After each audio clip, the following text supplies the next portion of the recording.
Hi, good morning. Today I'd like to share with you on this fifth Sunday of Lent, a section from Richard Rohr's book Wondrous Encounters entitled, What is Life and What is Death? Today's reading is inspired by the book of John chapter 11, specifically these verses. This sleep is not to end in death, but is instead to reveal the glory of God. With a sigh that came straight from the heart, he cried out in a loud voice, "Move the stone away. Lazarus, come forth." Now you unbind him and let him go free. Our prayer for this morning. Good God, the creator of light and darkness, you who move the sun and the stars, move us into a place of light, a light so large that it will absorb all the darkness. Amen. What is life and what is death? Humans are the only creatures who have knowledge of their own death. Its awareness creeps up on us as we get older.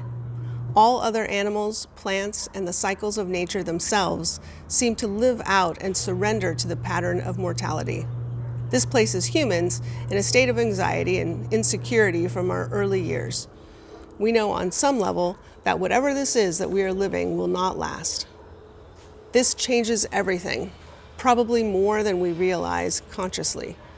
So our little bit of consciousness makes us choose to be unconscious. It hurts too much to think about it.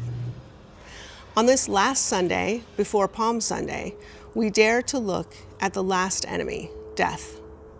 And the only way we can dare to part the curtain and view death is to be told about our resurrection from it. Yet, I assume we all know Lazarus did eventually die. Maybe 10 years later, maybe even 20, but it did happen, we assume. What then is the point of this last dramatic sign before Jesus' own journey toward death? An important clue is given right before the action, when the disciples try to discourage Jesus from going back to Judea where he's in danger. Jesus says calmly, "Are there not 12 hours in a day when a person can walk without stumbling? When he sees the world bathed in light." Jesus refuses to fear darkness and death. Quickly he adds, "Our friend Lazarus is sleeping. I'm going to wake him." Those who draw upon the 12 hours, who see the world bathed in light now, have begun to see the pattern. As is often the case with wise people, they let nature nurture them. Yes, the other hours of darkness will come, a metaphor for death, but now we know that it will not last. It is only a part, but not the whole of life. Just as the day itself is 12 hours and the night is the other 12, two sides of one mystery of life. Jesus' job is to simply wake us up to this, as he did Lazarus and the onlookers. Once you are awake to the universal truth, then physical death is no enemy to be feared. Do you believe this? Jesus asks in verse 26. And then in a final brilliant finale to the story, he invites the onlookers to join him in making resurrection happen.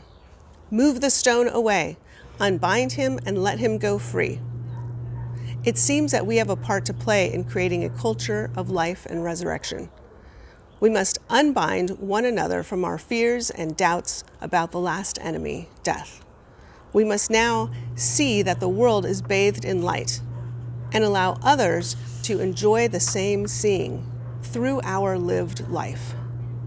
The stone to be moved is always our fear of death, the finality of death, any blindness that keeps us from seeing that death is merely a part of the larger mystery called life. It does not have the final word.